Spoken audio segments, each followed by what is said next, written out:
وقیل للذین اتقوا، اور کہا گیا ان لوگوں سے جنہوں نے تقوی اختیار کیا، جب ان سے پوچھا گیا ماذا انزل ربکم، تمہارے رب نے کیا نازل کیا ہے؟ قالوا خیرا، وہ کہتے تھے خیر نازل کی ہے، ایسی چیزیں نازل کی ہیں جس میں ہماری بھلائی ہے، ہمیں دنیا اور آخرت کا فائدہ نظر آ رہا ہے اس میں۔ للذین احسنوا فی ہذہ الدنیا حسنہ، وہ لوگ جنہوں نے اچھے اعمال کیے ان کے لیے اس دنیا میں بھی حسنہ ہے۔ للذین احسنوا، احسنوا کا تعلق فی ہذہ دنیا سے بھی ہو سکتا ہے اور حسنہ سے بھی ہو سکتا ہے۔ کیا مطلب؟ جنہوں نے اس دنیا میں اچھے اعمال کیے ان کے لیے حسنہ ہے، اور یہ بھی اس کا مطلب ہو سکتا ہے جنہوں نے اچھے اعمال کیے ان کے لیے اس دنیا میں بھی حسنہ۔ دوسرا معنی اس لیے زیادہ بہتر معلوم ہوتا ہے کہ آگے آخرت کا الگ سے تذکرہ آ رہا ہے، تو اللہ فرماتے ہیں جنہوں نے اچھے اعمال کیے فی ہذہ الدنیا حسنہ، ان کے لیے اس دنیا میں بھی اچھائی ہے، پاکیزہ زندگی ہے۔ وہ اچھائی کیا ہے جس کو دوسرے مقام پہ بیان کیا، فَلَنُحْيِيَنَّهُ حَيَاةً طَيِّبَةً، ہم ان کو پاکیزہ حیات عطا فرمائیں گے۔ پاکیزہ حیات کسے کہتے ہیں؟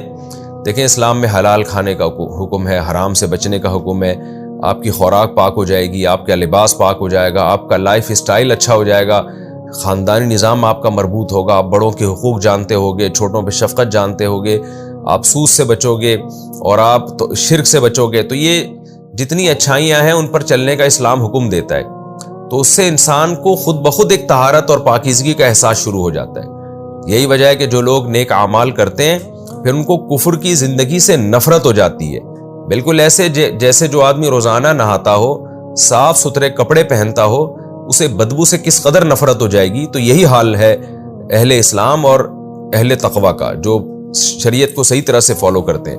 وَلَدَارُ الْآخِرَةِ خَيْرٌ، اللہ فرماتے ہیں تو دنیا میں بھی حسنہ ہے اور آخرت کا گھر تو اور بھی زیادہ بہتر ہے۔ وَلَنِعْمَ دَارُ الْمُتَّقِينَ، اور کیا ہی بہتر پرہیزگاروں کا گھر ہے۔ یعنی اللہ خود تعجب گویا، اللہ کو تو تعجب نہیں ہوتا لیکن تعجب کا صیغہ استعمال کر رہے ہیں ہمیں سمجھانے کے لیے۔ نعمہ جو ہے یہ تعجب کا صیغہ ہے نا، گویا اللہ کو تعجب ہو رہا ہے کہ کتنا بہترین گھر ہے پرہیزگاروں کے لیے۔ وہ کون سا گھر ہے جس پہ گویا اللہ تعالیٰ بھی تعجب کا اظہار کر رہے ہیں؟ وہ گھر کون سا ہے؟ جنات عدن، ہمیشگی کے باغات، یدخلونہا، جس میں یہ لوگ داخل ہوں گے، تجری من تحتہا الانہار، جن کے نیچے نہریں بہتی ہوں گی، لہم فیہا ما یشاؤون، اور ان کے لیے ان باغات میں ما ہر وہ کچھ ہے، یشاؤون جو یہ چاہیں گے، جو خواہش دل میں پیدا ہوگی وہ پوری ہوگی۔ کذالک یجزی اللہ المتقین، جو برائیوں سے بچنے والے، اللہ سے ڈرنے والے لوگ ہیں، اللہ ان کو اسی طرح سے بدلہ دیا کرتا ہے، یہ اللہ کی عادت ہے۔ الذین تتوفاہم الملائکۃ، یہ کون ہے جو نیکی پہ قائم رہے؟ تو یہاں بھی اللہ نے تذکرہ کیا یہ وہ لوگ ہیں جو موت تک نیکی پہ قائم رہے۔ بعض لوگ زندگی کے ابتدائی حصے میں بہت پرہیزگار ہوتے ہیں لیکن پھر وہ گمراہ ہو جاتے ہیں، تو اللہ نے فرمایا یہ وہ لوگ نہیں تھے، بلکہ یہ وہ لوگ تھے تتوفاہم الملائکۃ، کہ جب فرشتے ان کی روحوں کو قبض کر رہے تھے، طیبین، تو یہ اس وقت بھی مطمئن تھے، خوش تھے۔ خوش تھے کا مطلب ایمان پر قائم تھے یہ، اور اس میں اس طرف بھی اشارہ ہے کہ موت کے وقت بھی ایک تو موت کی مادی تکلیف جو ہوتی ہے، جو ہماری باڈی کو ہوتی ہے، وہ تو نیک کو بھی ہو سکتی ہے، اور بعض دفعہ وہ برے آدمی کو نہیں ہوتی، بے ہوش ہو کے مر گیا، وہ پتہ ہی نہیں چلے گا اس کو، لیکن جو روح نکلنے کی خاص اذیت ہے وہ صرف نافرمان کو ہوتی ہے، وہ فرما بردار کو نہیں ہوتی، جس کا والنازعات غرقا والناشطات نشطا، اس میں اللہ نے تذکرہ کیا ہے۔ تو طیبین کا مطلب یہاں بھی یہی ہے کہ جب روح قبض ہو رہی ہوتی ہے تو ایک خاص اطمینان ہوتا ہے نیک روح کو کہ میرا ٹھکانہ اچھا ٹھکانہ ہے۔ تو اللہ فرماتے ہیں جن کی یہ کنڈیشن تھی تو یہ وہ لوگ ہیں جن کو ہم نے متقی کہا ہے، ان کے لیے جنت کے باغات ہیں۔ یقولون، فرشتے ان سے کہہ رہے ہوں گے، سلام علیکم، تم پر سلامتی ہو، ادخلوا الجنہ، یہ فرشتے اس وقت کہیں گے جب جنت قائم ہوگی۔ موت کے وقت تو ایک الگ خوشی ہوگی جس میں ان کو جنت کی خوشخبریاں دی جائیں گی، برزخ کی زندگی ہے اس کے بعد، لیکن حقیقی جنت قرآن سے پتہ چلتا ہے کہ میدان حشر قائم ہونے کے بعد ہوگی۔ تو فرشتے اس وقت کہیں گے سلام علیکم، تم پر سلامتی ہو۔ میں نے بتایا نا بار بار کہ قرآن کے واقعات میں ترتیب نہیں ہوتی، ہو سکتا ہے ایک بات صدیوں بعد ہو اور اس سے پہلے والا واقعہ صدیوں پہلے ہو، لیکن قرآن دونوں کو ملا کے بیان کر دیتا ہے۔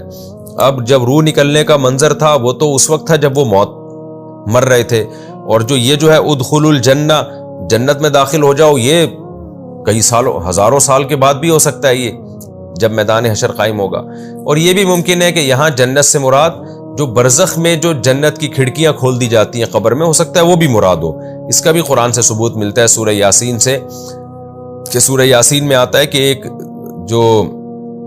جس کو حبیب نجار کہا جاتا ہے، جس نے ایمان قبول کیا اور اس کی قوم نے اس کو قتل کر دیا، تو جیسے ہی قتل کیا ہے قرآن کہتے ہیں قیل ادخل الجنہ، اس سے کہا گیا جنت میں داخل ہو جا۔ اب یہاں بھی یہ سوال پیدا ہوتا ہے کہ جنت تو بھائی میدان حشر کے بعد قائم ہوگی۔ یہاں بھی علماء نے لکھا ہے کہ قیل ادخل الجنہ سے مراد برزخ کی زندگی ہے، کہ وہ بھی ایک نوعیت کی جنت ہی ہے، اگرچہ حقیقی جنت نہیں ہے وہ۔ ادخلوا الجنۃ بما کنتم تعملون، داخل ہو جاؤ جنت میں ان اعمال کی وجہ سے جو تم کیا کرتے تھے۔ اللہ تعالیٰ کی عادت ہے جہاں اہل جہنم کا تذکرہ کرتے ہیں وہیں اہل جنت کا بھی، تو یہاں بھی اللہ نے ایسے ہی کیا۔ اب قرآن اپنے دوبارہ ان دلائل کی طرف آتا ہے، هل ينظرون الا ان تأتيهم الملائکہ۔ اتنی باتیں سننے کے بعد یہ ایمان نہیں لاتے تو کیا یہ اس کا انتظار کر رہے ہیں کہ فرشتوں کو اپنی آنکھوں سے دیکھیں، فرشتے آئیں؟ او یاتی امر ربک، یا تیرے رب کا حکم آ جائے، عذاب آ جائے، تو عذاب دیکھنے کے بعد یہ ایمان لے کر آئیں گے۔ کذالک فعل الذین من قبلہم، تو اے محمد صلی اللہ علیہ وسلم آپ غم نہ کیجئے، ان سے پہلے لوگوں نے بھی اسی طرح کیا، وہ بھی جب فرشتوں کو آتا دیکھا اور عذاب اپنی آنکھوں سے دیکھا پھر ایمان لائے تھے۔ تو یہ کوئی نئی بات نہیں ہے، یہ پہلے لوگ بھی اس طرح کرتے رہے ہیں، تو آپ صبر کریں۔ جب بھی قرآن میں اس طرح کی آیت ہوتی ہے نا کہ یہ پہلے لوگ بھی کر چکے ہیں، تو اس کا بنیادی مقصد نبی صلی اللہ علیہ وسلم کو، اہل ایمان کو تسلی دینا ہے کہ تکلیف یا غم زدہ اس کام پہ ہونا چاہیے نا جو پہلی دفعہ ہو رہا ہے، یہ تو ہمیشہ سے ہوتا آ رہا ہے یہ، اور ہر پیغمبر نے صبر کیا۔ وما ظلمہم اللہ، لیکن اللہ نے ان پر ظلم نہیں کیا تھا، ولیکن کانوا انفسہم یظلمون، یہ خود ہی اپنی جانوں پہ ظلم کیا کرتے تھے اس طرح کی باتیں کر کر کے جس پر عذاب آیا۔ فاصابہم سیئات ما عملوا، پس جو بدعمالیاں انہوں نے کی ان کی برائی یعنی برائی کی سزا ان کو پہنچی۔ وحاق بہم ما کانوا بہ یستہزئون، یہ اپنی جانوں پہ ظلم کیا کرتے تھے اس طرح کی باتیں کر کر کے جس پر عذاب آیا۔ فاصابہم سیئات ما عملوا، پس جو بدعمالیاں انہوں نے کی ان کی برائی یعنی برائی کی سزا ان کو پہنچی۔ وحاق بہم ما کانوا بہ یستہزئون، اور جس عذاب کا یہ مذاق اڑایا کرتے تھے اس عذاب نے ان کو گھیر لیا۔